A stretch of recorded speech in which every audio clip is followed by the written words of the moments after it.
Are you guys recording now? Okay, good.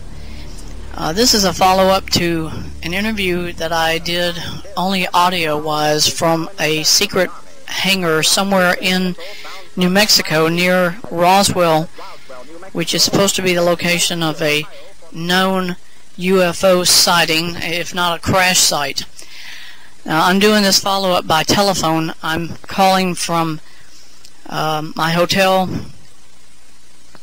The people who brought me to the hangar blindfolded me again, led me out of the hangar, and basically they took me back where I was, which is I flew in here to Albuquerque, and I drove to a hotel, or at least that I drove from my hotel outside of Roswell, and that's where they picked me up. But they brought me back to the hotel.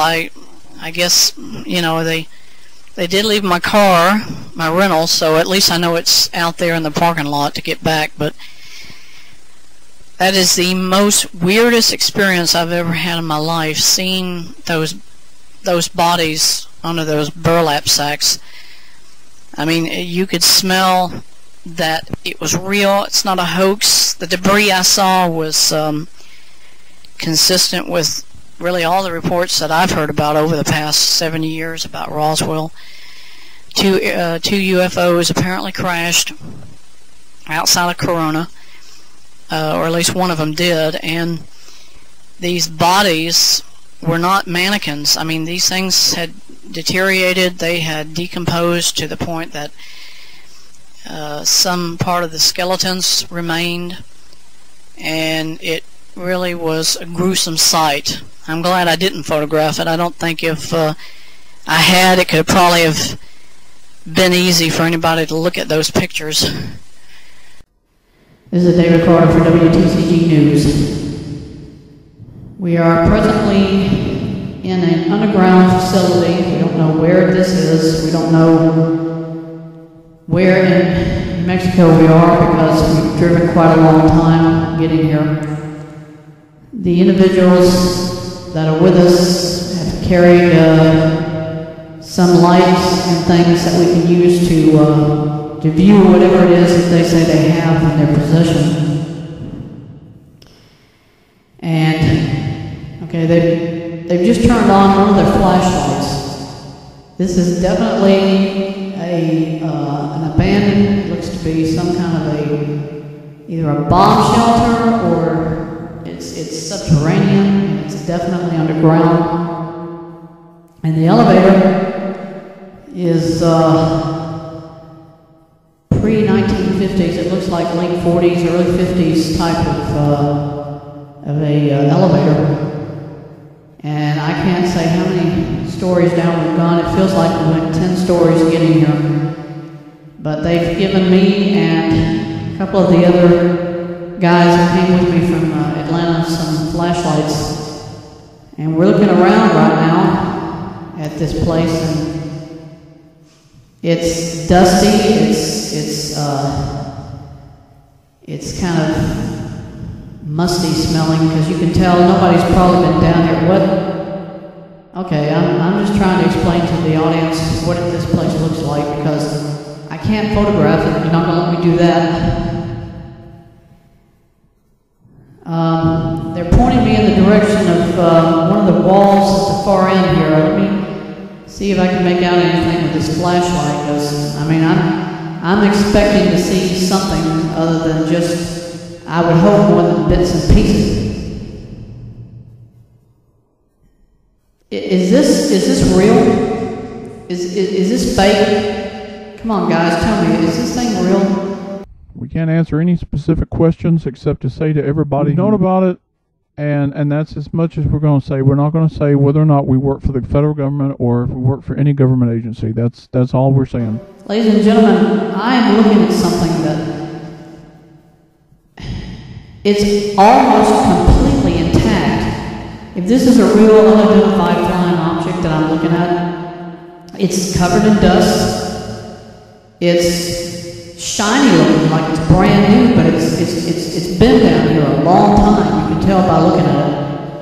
And there is obvious damage to to the fuselage. At least one part of it seems to be completely broken apart. There's obvious visible damage there where you can see inside of the ship itself. You can see that it looks to be 2 stories maybe. This is unbelievable. And you guys haven't even told anybody about this until now. This is, ladies and gentlemen, I'm looking at the floor and I can tell you there is no way they could have faked this because I don't see any sign of footprints and dust. This place is so overlooking. It's like it's been here probably since 1947 when the crash was supposed to have happened. They're letting me go close to the interior of the ship. They're telling me what? Okay, they said that the ship has some background radiation from, I guess, the kind of drive system they used, and that it's still showing some detection of radiation. They say it's only about maybe about 125 Roentgens. I'm trying to use a flashlight, ladies and gentlemen, to look inside the ship to see if I can spot anything specifically that would give some proof. I mean, for the condition of the ship and the way it looks like it's been here for 60 years, and then to have reflectivity of something that looks brand new. In other words, the skin of the ship and all of the internal components of the ship, I mean, they look brand new. But yet you've got all this dust everywhere, and you can tell it's been sitting here for a long time. Okay, they've told me there's one other thing they want me to look at. Okay, what are we Come on, guys, is this a joke too? I mean, this is sick. Ladies and gentlemen, I'm looking at something that appears to be 3, perhaps 4 bodies on the ground. And it looks like nothing around has been disturbed. The dust hasn't been, I mean, there looks to be a burlap sack over the bodies, and it's either a mannequin that's under it or not. They've just pulled one of the burlap sacks up. Hey, look, just remember, man, we did everything we could to keep these things preserved during the time that they were first put here. And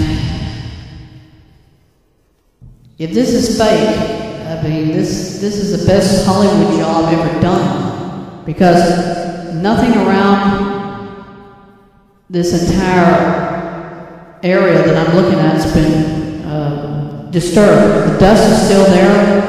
There's nothing indicating that anyone's ever touched these things. The bodies are decaying even now, still after all these years, but it looks like they've tried somehow. Didn't y'all treat this, you told me, didn't you? They try to treat the bodies with something that would help to preserve them, so that then they could keep them as close to the way they looked at the time that the bodies were recovered. What did he say? Okay, the guy just told me that 2 of the bodies were found in Corona, the other 2 were found, they say, at the Mac Brazel Ranch. They've lifted up the 3 other burlap sacks, and it looks like 1 or 2 of the other bodies look to be like they must have died of natural causes. I don't see any indication that they were injured, but the other 2 definitely looks like they must have probably died on impact, because they seem partially mutilated. If this is a hoax, I mean, this is really sick, guys. Whatever you're looking at this.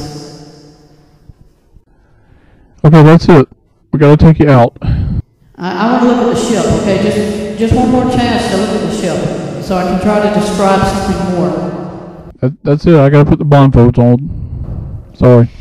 This spacecraft is very similar to some photographs that I've seen of George Adamski's spacecraft. Now, they've made models of these ships in Germany since the end of the Second World War. And George Adamski in the 60s said that he was making contact with some kind of an alien race. Really and truthfully, this thing has what looks to be 3 cylindrical partitions on the bottom of the spacecraft, very consistent with how George Adamski's diagrams looked of those the spacecraft that the Nazis claimed that they used during World War II. And with the damage that I can see, it looks like it's a part of the propulsion system, because there's like a 3rd level at the bottom. I mean, half of the ship's been torn open, so you can see all the levels. It looks like there's 2 main levels, one on top, one mainly in the center section for the ship's crew or whatever, and then the bottom appears to be where the anti-gravity system must have worked. Is that what they used? I mean, well, y'all probably don't know. I'm speechless, ladies and gentlemen. What I'm looking at, I cannot at all figure out what I'm looking at. Is there any other debris? Is there anything else you can show us? Just something I can try to describe to the audience of what I'm looking at? Well, they say in the bodies and most of the smaller bits of the ship were actually seized by the federal government during the time when the first reports were given about the fact that there wasn't a flying disc that was recovered by the Air Force base or the Army base, and that they actually destroyed it, but that the majority of the ship that survived the impacts, in this case, what I'm looking at, the government mothballed it. They put it in this, I guess it must be a hangar, you know, some kind of a subterranean hangar under the ground. And it's been here ever since, and the government's, they're denying it obviously, but maybe they forgot they put it here. And these are the only people that know. Okay, they're going to blindfold me, ladies and gentlemen. They're going to have to take me out of here, because they're saying that's it, I'm not allowed to look at anything else.